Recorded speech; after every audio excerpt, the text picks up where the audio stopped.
Informé, cultivé, rigoureux. Il n'est jamais à court d'arguments. Savoir et comprendre. Alexandre Morin-Villouellette. On vous apporte une bien drôle d'histoire dans le segment qui s'en vient. Drôle d'histoire qui m'a été rapportée, je vous avoue, comme ça, au hasard, à l'improviste, par notre invité qui est ici avec moi. Je vais pas la vous voyez, je vais pas faire semblant. C'est une femme que je connais très bien, qui est une de mes bonnes amies. Frédérique Descaries-Fontan, bonjour. Bonjour. Frédérique, on discutait ensemble récemment, puis tu m'amènes une histoire, honnêtement, qui est assez ahurissante, merci, là, puis qui dépasse bien sûr là, les cadres de comment on se connaît, mais qui est un dossier en moi, pour moi, qui est intéressant, juste d'intérêt public. Tu as été témoin d'un événement dans lequel maintenant on te demande des années plus tard de témoigner un procès. Le problème, c'est que tout ça, c'est aux îles de la Madeleine. Exact. Puis on veut pas te permettre de témoigner, ou du moins on ne voulait pas te permettre de témoigner, on va en parler dans quelques instants, à distance. Raconte-nous, tout d'abord, tu as été témoin sans entrer dans les détails, c'est une affaire d'alcool au volant il y a quelques années, alors que tu es aux îles de la Madeleine. Oui, dans le fond, ça s'est passé à l'automne 2020.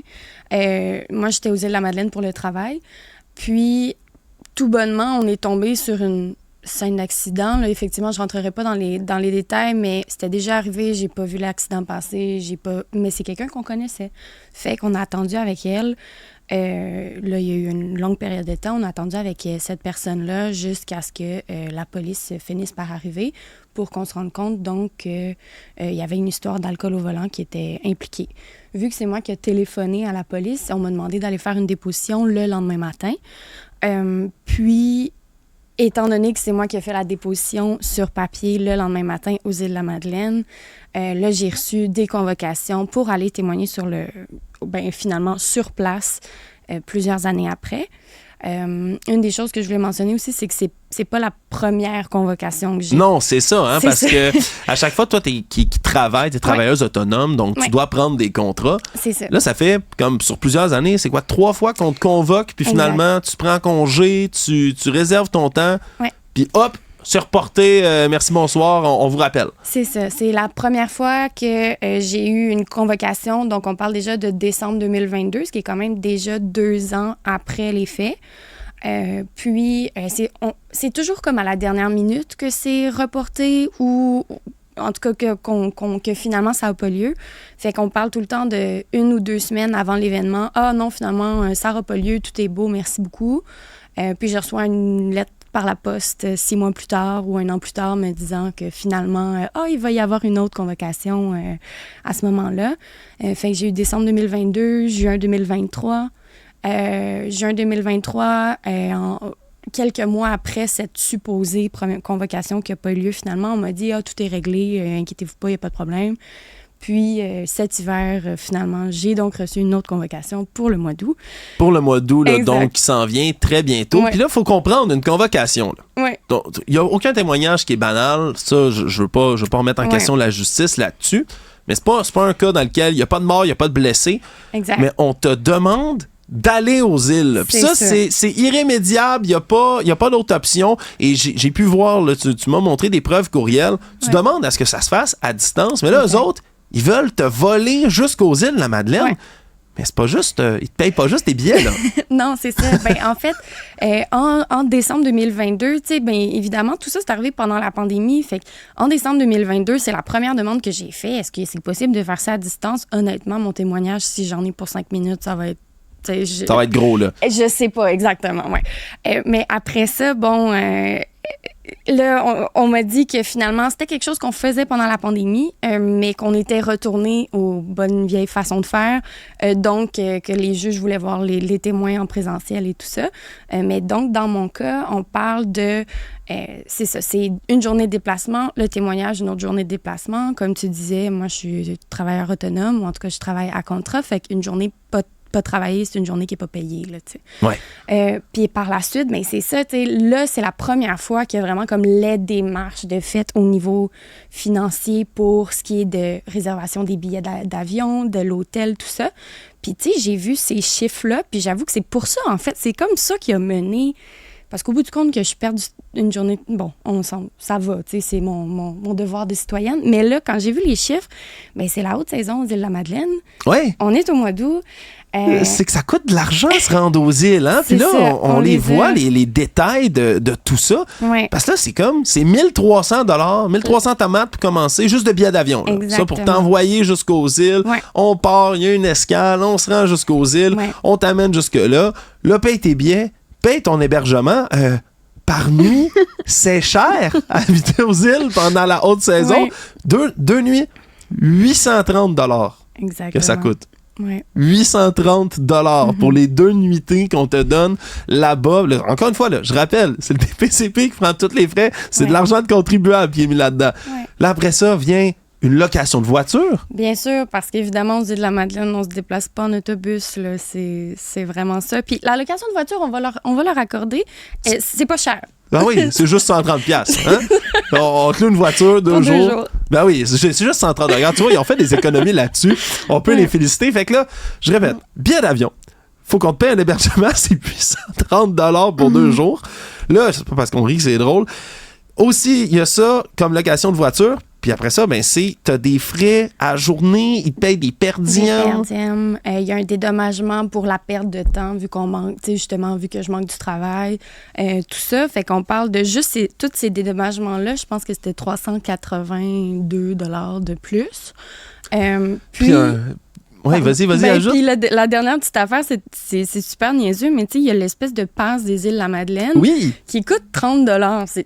C'est pas cher, mais réellement, parce que si je passe plus de 24 heures sur place, réellement, ben je me déplace, je m'en vais aux Îles-de-la-Madeleine, mais je vais être en cours, je m'en vais pas profiter du bord de l'eau, c'est comme c'est pour garder le patrimoine et tout ça, mais je suis comme, mais vraiment, le gouvernement doit payer ça pour que des témoins viennent en cours. En tout cas, Mais c'est spécial, surtout, là, puis là, le grand total, tu l'as calculé? Oui, ben là, on parlait de 2600, je pense que 52 $. C'est ça, 2652 $. Puis, en fait, c'est ça, c'est que ce montant-là, bon, tel que tel, si effectivement on parle d'une grosse situation, il y a des blessés, des gens qui sont comme touchés, ou, mais là, j'avoue que moi, pour mon petit témoignage, 2600 $ de payer comme ça par le gouvernement, j'avoue que je trouve ça un peu scandaleux. Bien, c'est scandaleux, sachant qu'on a toutes les capacités et le précédent dans le système de justice de faire ça à distance. Exact. Et c'est quelque chose que je me suis renseigné.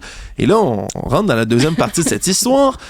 J'ai voulu me renseigner, bien évidemment, depuis hier, au DPCP, le directeur des poursuites criminelles et pénales. C'est eux qui financent tout ça, c'est eux qui s'occupent de tout ce qui est préparatif, destinataire. Et eux, m'ont répondu à peu près ceci. Là. Ils ont dit, regardez, on ne sait pas exactement à quel cas vous faites référence, mais on va faire des petites vérifications. On peut vous dire, par contre, que si c'est les juges qui l'exigent des fois, quand c'est vraiment important, c'est de le faire. Mais oui, ça peut se faire en ligne seulement dans certaines circonstances. C'est qu'on l'a, là. On pourrait le faire en Zoom. Ça coûterait rien. Tu déplaces pas une citoyenne, tu déplaces... Puis après ça, regarde, on peut... Si je veux couper les cheveux en 4, il n'y a pas plus aussi d'impacts environnementaux, de se rendre aux îles, de faire des déplacements en avion, de louer une voiture. Avions, là. Là, c'est ça, c'est 4 avions, parce qu'il y a des escales en plus. Non, c'est... ça amène beaucoup de questions, sachant qu'on pourrait le faire d'une autre manière. Et là, non seulement on savait déjà que ça pouvait se faire d'une autre manière, mais à peine quelques heures après que j'ai téléphoné au DPCP, tu as reçu un appel, Frédéric. On m'a téléphoné pour me dire que, effectivement, par surprise aujourd'hui, quelqu'un s'était penché sur le sujet puis avait étudié donc le dossier et la demande. Oh! Quelle surprise! Puis, qu'effectivement, on comprenait que dans la situation, c'était peut-être pas absolument pertinent que je sois convoqué aux îles spécifiquement. Fait qu'il y a eu donc une demande officielle qui a été déposée auprès des magistrats, si je ne me trompe pas. Puis là, la balle est dans leur camp, finalement, à savoir s'ils acceptent cette demande, ma foi, extraordinaire. Fait que c'est réévalué. Quelques heures après que j'ai appelé, ils ont décidé de réévaluer ton cas. C'est un drôle de hasard. Exactement. Bon, on verra ce qui va arriver. Puis on va espérer surtout qu'on ne va pas t'avertir à la dernière minute si on décide de l'annuler encore une fois de plus. Non, vraiment, c'est un témoignage, comme tu dis, ça peut te sembler banal au départ, mais ça m'amène, moi, à la réflexion. Il y en a combien des cas comme ceux-là pour lesquels on fait exactement la même affaire? Je comprends, puis s'il y avait une affaire de meurtre, s'il y avait une affaire là, dramatique, gravissime, dans laquelle ton témoignage, c'est urgent que tu sois là plusieurs jours, que il y a la vie de quelqu'un là, littéralement qui est en jeu, je comprendrais. On est d'accord. Dans un cas comme celui-là, où tu t'en vas essentiellement répéter, comme tu le dis si bien, ce que tu as déjà écrit dans un témoignage écrit, puis encore une fois, tous les témoignages sont importants dans un procès, mais tu aurais pu le faire à distance. Ouais. C'est vraiment... Puis d'ailleurs, tu vas sûrement le faire à distance, à voir la manière dont soudainement ton cas est réévalué miraculeusement. Je veux vraiment savoir, puis ça va être une question, je pense, à poser. Combien de procès, combien de cas, combien de témoins on voyage à grandeur du Québec à grands frais pour aller témoigner dans des affaires comme celle-là?